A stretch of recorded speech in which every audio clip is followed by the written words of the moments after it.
ഇന്നത്തെ ഏറ്റവും പുതിയ കങ്കുവ ബോക്സ് ഓഫീസ് റിപ്പോർട്ടുകളിലേക്ക് ഇവർക്കും സ്വാഗതം. സൂര്യ നായകനാക്കി ശിവ സംവിധാനം ചെയ്ത് സ്റ്റുഡിയോ ഗ്രീൻ നിർമ്മിച്ച 350 കോടിയോളം ബഡ്ജറ്റ് കണക്കാക്കുന്ന സൂര്യയുടെ കരിയറിലെ തന്നെ വലിയ സിനിമയായ ബിഗ് ബഡ്ജറ്റ് പാനന്ത്യൻ സിനിമ കങ്കുവ ആദ്യ വീക്കെൻഡിലെ ഏറ്റവും പ്രധാനപ്പെട്ട ദിവസമായ ഞായറാഴ്ചയിലേക്ക് എത്തപ്പെട്ടിരിക്കുകയാണ്.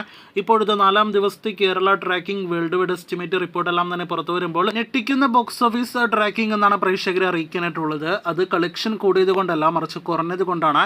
മോശം അഭിപ്രായങ്ങൾ ലഭ്യമായി നമ്മുടെ കേരള ട്രാക്കിങ്ങിലേക്ക് വരികയാണെങ്കിൽ ഒരുപക്ഷെ ഒരു ബിഗ് ബഡ്ജറ്റ് സിനിമയ്ക്ക് ആദ്യ ഞായറാഴ്ച തന്നെ 10 ലക്ഷത്തിൽ താഴേക്ക് കേരള ട്രാക്കിംഗ് പോകുന്ന ഒരു അവസ്ഥയാണ് കങ്കുവയുടെ കാര്യത്തിൽ കാണാനായിട്ട് കഴിഞ്ഞിരിക്കുന്നത്.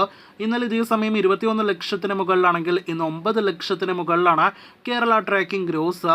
അപ്പോൾ ഇന്ന് 20-25 ലക്ഷം രൂപ പോലും കേരളത്തിൽ സിനിമയ്ക്ക് ഗ്രോസ് വരുമോ എന്ന് സംശയിക്കുന്നു. അങ്ങനെയെങ്കിൽ 5 കോടി 50 ലക്ഷം 5 കോടി 60 ലക്ഷത്തിലേക്ക് ആദ്യ 4 ദിവസത്തെ കങ്കുവ കേരള ഗ്രോസ് എത്തുന്നതാണ്. ഈ പറഞ്ഞ 5.5 കോടിയിലധികം കളക്ഷനുള്ള 4 കോടി 20 ലക്ഷം ഗ്രോസും വന്നത് ആദ്യ ദിവസമാണ് എന്നത് പ്രത്യേകം പ്രേക്ഷകരെ അറിയിച്ചുകൊള്ളട്ടെ. ഇനി മറ്റു മേഖലകളിലേക്ക് വരികയാണെങ്കിൽ തമിഴ്നാട്ടിൽ ഇന്നത്തോടെ 25 കോടി രൂപയ്ക്ക് മുകളിൽ സിനിമയുടെ ഗ്രോസ് കളക്ഷൻ കിടക്കുമെന്ന് പ്രതീക്ഷിക്കുന്നു.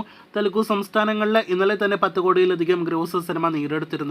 ഓവർസീസ് കളക്ഷൻ ഇന്നത്തോടെ 20 കോടി കടക്കുമെന്ന് ഉറപ്പാക്കപ്പെട്ടിരിക്കുകയാണ്. വേൾഡ് വൈഡ് എസ്റ്റിമേറ്റിലേക്ക് വരികയാണെങ്കിൽ വെള്ളിയാഴ്ച 14 കോടി വേൾഡ് വൈഡ് ഗ്രോസ് വന്ന സിനിമയ്ക്ക് ഇന്നലെ 16 കോടിയായിരുന്നു വേൾഡ് വൈഡ് ഗ്രോസ് വന്നത്. ഇന്ന് ഞായറാഴ്ച ആയതുകൊണ്ട് ശനിയാഴ്ചയേക്കാൾ കൂടുതൽ കളക്ഷനാണ് നിലവിൽ നാം പ്രതീക്ഷിക്കുന്നത്. ഇന്ന് 20 കോടിയോളം രൂപ സിനിമയ്ക്ക് വേൾഡ് വൈഡ് ഗ്രോസ് വരികയാണെങ്കിൽ 4 ദിവസത്തെ കങ്കുവ വേൾഡ് വൈഡ് ഗ്രോസ് 90 കോടിയിലേക്ക് എത്തുന്നതാണ്. അപ്പോൾ ആകെ മൊത്തത്തിൽ നോക്കുകയാണെങ്കിൽ ഒരു സൂര്യ സിനിമ എന്ന നിലയിൽ നോക്കുകയാണെങ്കിൽ വളരെ മികച്ച റെക്കോർഡ് കളക്ഷൻ എല്ലാം തന്നെ കങ്കുവ ആദ്യ വീക്കെൻഡിൽ നേടിയെടുത്തിട്ടുണ്ട്. പക്ഷേ സിനിമയുടെ ബഡ്ജറ്റ് എല്ലാം തന്നെ വെച്ച് നോക്കുമ്പോൾ ഡിസാസ്റ്റർ തുടക്കം തന്നെയാണ് സിനിമയുടേത്. കാത്തിരിക്കൂ സിനിമയുടെ കൂടുതൽ ബോക്സ് ഓഫീസ് റിപ്പോർട്ടുകൾക്ക്.